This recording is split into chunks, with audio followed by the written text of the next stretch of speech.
Good morning, everyone. It's Christine Sienna Calabrese from What About the Dog with a video on 6 tips you can use if you find a lost dog. Okay, let's get right into it. So if you find a dog, this is the follow-up video to if you lose a dog, what to do. This is what you should do if you find a dog. Number 1, you need to get that dog scanned for microchip immediately. You can either go to a vet's office or you can go to, sometimes you can go to a police station and get that done, preferably with a universal microchip scanner, but they should be able to handle that on their end. You know, hopefully that's what we're all using by now.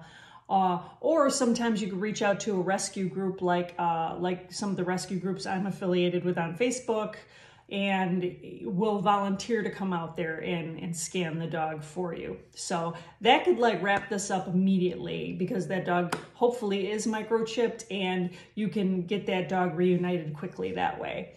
Okay, number 2, call your local police. Leave a description of the dog. Of course, leave your name and phone number, because a lot of times if people are on the ball, like I referenced in my last video, they will call their local police and let them know that their dog is missing, so then the police can connect the dots and get you two reunited. Okay, number 3, I need you to go to, if you live in Illinois, I need you to go to Lost Dogs Illinois. I'll put a link in the comments or somewhere in this post, and you can fill out like a flyer with photos and some information, and hopefully the person searching for their dog is also looking on Lost Dogs Illinois, and then you can be reunited that way. If you are in another state, Google and check and see if someone has a similar organization or something like that for lost dogs, or even lost cats if it applies, but check it out. But definitely check in the links, because Lost Dogs Illinois does a lot of good work in reuniting lost dogs. Number 4, I need you to make a flyer if possible. It doesn't have to be anything fancy and elaborate. You know, post it up in the common areas. The common areas being like grooming shops or vet offices. Okay, corners, popular corners. Just be aware of people that go around and take down flyers. All right, so, but even actually before that, I kind of put these in the wrong order.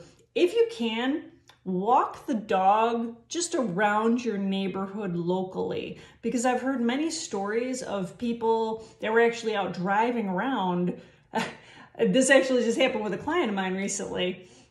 She was asking me to come over to microchip or scan for microchip a dog that she had just found. And she was in the process of walking the dog around her block, and the people were actually driving around looking for the dog, and the two just happened to cross paths, and there was a happy ending to that story. So if you can, just drive around locally, you know, ask a couple people that you see passing by if they're, you know, they might be out looking for their dog. I need you to get on social media. I said this on the other video. For if you lose a dog, social media is your best bet. You can just reach literally gazillions of people. And Facebook, the lost and found dog groups on Facebook, get familiar with them. Okay, we are your friends, we are your allies, we can help you. Okay, so Facebook. Also, don't forget about Craigslist. I forgot about Craigslist, but people keep reminding me that Craigslist actually still exists, even though it's not what it was, you know, a decade or so ago. And then Nextdoor is the hot new thing now. Nextdoor posts. So please utilize social media, get the word out. And now, if someone comes and claims that the dog that you have is their dog, you need to be careful. You need to not hand that dog over to the first person that just shows up at the door and says, "Oh, my baby." Okay, I need you to ask for proof. So you got to be a little careful. You got to be a little careful when you put out there to the universe that you found a lost dog. Don't be too descriptive, okay? There's some stuff you might want to hold back. Like if you want to say the breed, of course, like, hey, I found a Chihuahua. Okay, is anyone missing a Chihuahua? You might want to hold back things like the gender. That's your call. But any other specifics, like if there's certain markings, scars, a collar with a specific color, things like that. So when that person contacts you, they can divulge that, okay? Vet records would be ideal for proof. If you have a dog that's not microchipped, it's going to be a little tricky. So some people rely on photos. A word about photos. If you're showing me a photo, I want to see a picture of you with the dog. Now, don't come show me a picture of a dog, okay? Because, you know, I'm just a little skeptical like that. I want to see a picture of the two of you together. All right, and here's a very special little bonus to this, and it needs to be mentioned. It needs to be mentioned. Dog flipping. It sounds funny. It sounds like, you know, is it a new Olympic sport? No. Dog flipping is when people find a dog and then they turn around and sell the dog for money, okay? There's a famous piece of literature called The Divine Comedy. You might have heard about it or heard the reference of Dante's Inferno. So Dante, I know I'm getting off on something here, but stay with me. So Dante's Inferno talks about the 9 circles of hell. So when you go to hell, there's a different level for you depending on how heinous your crime on earth was. And that will dictate where you end up in the hierarchy. I really believe there is a circle of hell that is set aside just for people who abuse animals and do weird things and do dog flipping, because that is somebody's pet. And you obviously have a blatant disregard for that fact. And boy, let me tell you what. If my dog ever went missing and I found out that someone found my dog and then flipped my dog, man, once I take care of finding my dog, believe me, I'm gonna circle back. So that's all I'm gonna say on that. But don't do that. That is someone's pet. You really need money that badly? Come on, people. All right, so just be aware there are dog flippers, so time is of the essence when you lose your dog, obviously. And the other thing, I've been guilty of this in the past when I was, you know, much younger. People make assumptions about dogs that they find if the dog is not in good condition.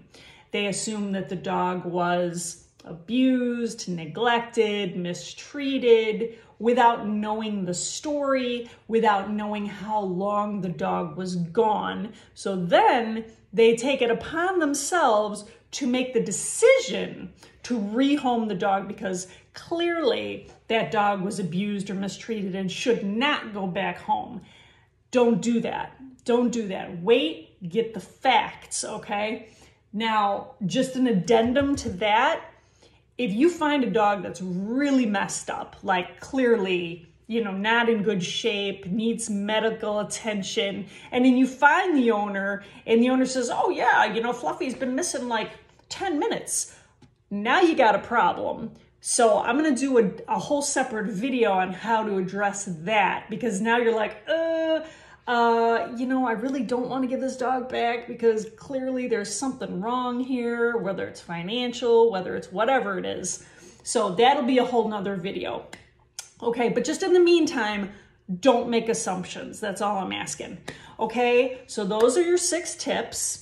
And please remember, what about the dog and what about the cat? You can find these at whataboutthedogbook.com and whataboutthecatbook.com. These are pre-planning journals. Please think ahead. If anything happens to you, These are your instruction manuals for your pets so that people will know how to care for your animals if you aren't around to tell the people how to care for your animals, okay? This is really good, helpful information, and those links will take you to Amazon, but go through the website. It's easier to find. Okay, thank you for listening. Please, if you found this helpful, share this video. I do have now check it out. I have a YouTube channel now. So this is my 6th video. Yay, number 6. So I'm putting all my videos over there. So you can subscribe if you want to hear me ramble, you know, once a week. That's great. I appreciate it. And next week I'll put out another video and hopefully you'll find that one as helpful. All right. Thank you. I'll put all the information and the links are below. All right, thank you. Have a good morning. Bye-bye.